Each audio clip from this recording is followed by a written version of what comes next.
కాంగ్రెస్ ప్రభుత్వం వెనుకబడిన తరగతులకు మోసం చేయడమే కాకుండా అసెంబ్లీ ఎన్నికల్లో కామారెడ్డి డిక్లరేషన్ అని చెప్పి పక్క రాష్ట్ర ముఖ్యమంత్రి కర్ణాటక ముఖ్యమంత్రి గారిని తీసుకొచ్చి అలవిగాని హామీలన్నీ ఇచ్చి బీసీలని వంచి మోసం చేసినటువంటి ప్రభుత్వం స్వాతంత్రం వచ్చినప్పటి నుంచి ఎవరన్నా బీసీలకు ద్రోహి అంటే అది కాంగ్రెస్ ప్రభుత్వమే. ఆ రోజు బీసీ సబ్ ప్లాన్ పెడతామని చెప్పి అదేవిధంగా సంవత్సరానికి 20,000 కోట్ల రూపాయలు ఇస్తామని చెప్పినటువంటి ప్రభుత్వం వీరి ఒక మోసపూరితమైనటువంటి హామీ 42% రిజర్వేషన్లు ఇస్తామని అదొక డ్రామా నడిపించారు. అదేవిధంగా ప్రతి సంవత్సరం 20,000 కోట్ల రూపాయలు ఇస్తామని చెప్పి మొదటి సంవత్సరం 9,000 కోట్లు ఆల్రెడీ అంకల గారడి అని చెప్పి ఫైనాన్స్ మినిస్టర్ గారు చెప్తా ఉంటారు. మాది అంకల గారడి కాదు, వాస్తవికంగా ఇచ్చేటువంటి బడ్జెట్ అని చెప్పి.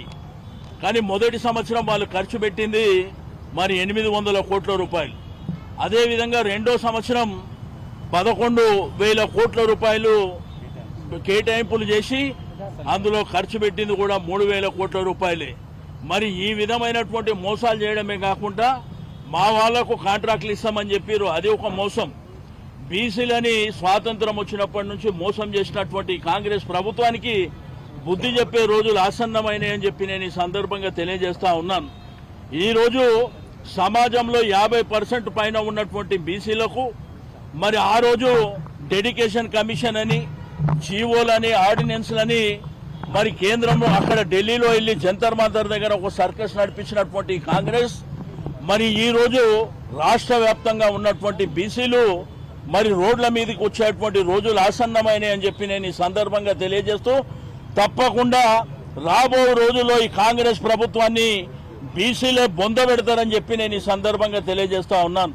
మీకు హామీలు ఇవ్వని చెప్పిండి ఎవడు, మమ్మల్ని మోసం చేసి ఓట్లు వేయించుకొని ఈరోజు మరి అనేకమైనటువంటి సందర్భాలలో మరి మమ్మల్ని కించపరిచే విధంగా మొన్న లోకల్ బాడీ ఎలక్షన్లో జనరల్ స్థానాలలో కూడా బీసీలు గెలిచినటువంటిది అది దేనికి సంకేతం ఒకసారి గుర్తుంచుకోవాల్సినటువంటి అవసరం ఉంది.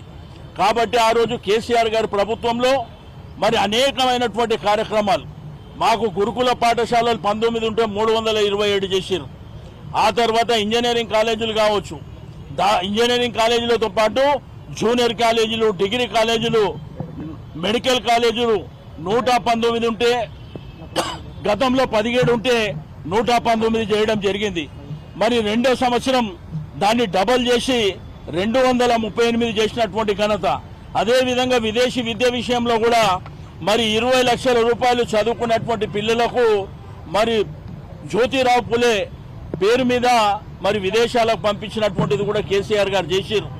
మాకు రాజకీయ ప్రాతినిధ్యం లేదని చెప్పి ఆ రోజు బీసీ అయినటువంటి బండా ప్రకాష్ గారిని, లింగయ్య యాదవ్ గారిని మరి అత్యున్నతమైనటువంటి పార్లమెంటుకు పంపించినటువంటి ఘనత కేసీఆర్ గారి నాయకత్వంలో జరిగింది. కేబినెట్ లో 5 మంది మంత్రులుగా అవకాశాలు ఇచ్చింది కూడా కేసీఆర్ గారు. ఈ రోజు శాసనసభ శాసన మండలిలో అత్యున్నతమైనటువంటి స్థానాలలో మధుసూదనాచారి గారు ఒక బీసీ బిడ్డని స్పీకర్ గా చేసిండ్రు. అదేవిధంగా మరి అక్కడ కౌన్సిల్కి వెళ్తే స్వామి గౌడ్ గారిని చైర్మన్ గా చేసినటువంటి ఘనత. వారు పదే కేసీఆర్ గారు ఆ రోజు చెప్తుండే ఈ రోజు వెనుకబడిన తరగతుల వాళ్ళని రాజకీయాలలో వాళ్ళు పోటీ చేయలేనటువంటి వాళ్ళని శాసన మండలికి అదేవిధంగా రాజ్యసభకు పంపిస్తామని అనేక మందికి అవకాశాలు ఇవ్వడం జరిగింది. మరి మా 9 సంవత్సరాల కాలంలో 45,000 కోట్ల రూపాయలు ఖర్చు చేసినటువంటి ఘనత. గ్రామీణ ఆర్థిక వ్యవస్థ బలోపేతం కావాలని చెప్పి కుల వృత్తులని పెద్ద ఎత్తున ప్రోత్సహించినటువంటి ఘనత కూడా కేసీఆర్ గారి నాయకత్వంలో జరిగింది.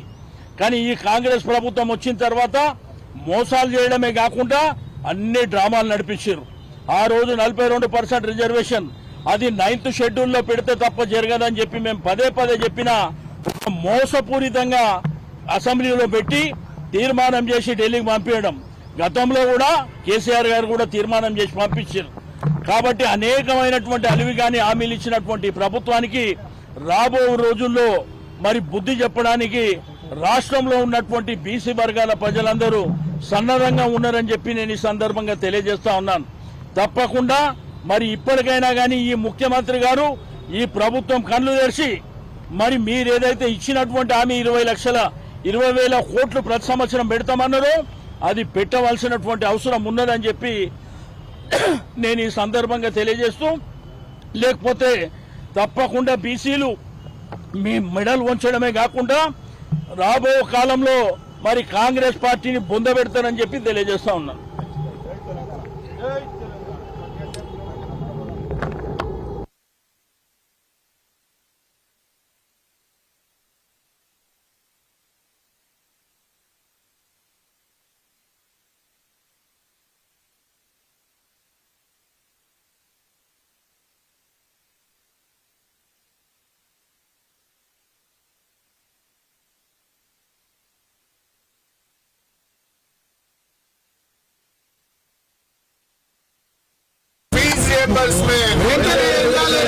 ఈసీ విద్యార్థుల fee reimbursement, EC sub plan అమలు చేయాలి, ఈసీ సబ్ ప్లాన్ అమలు చేయాలి, ఈసీ సబ్ ప్లాన్ అమలు చేయాలి, ఈసీ సబ్ ప్లాన్ అమలు చేయాలి, ఈసీలకు బడ్జెట్ లో 20,000 కోట్లు, ఈసీలకు బడ్జెట్ లో 20,000 కోట్లు, ఈసీ కార్పొరేషన్ నిధులను,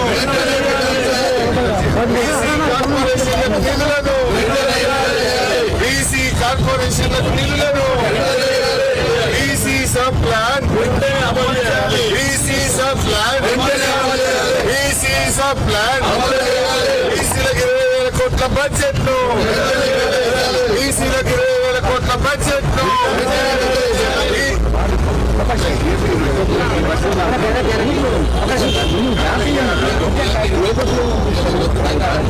SC sub plan SC sub plan SC sub plan SC విద్యార్థుల ఫీజు రియంబర్స్మెంట్ నిధులను, ఈసీ విద్యార్థుల స్కాలర్షిప్లను,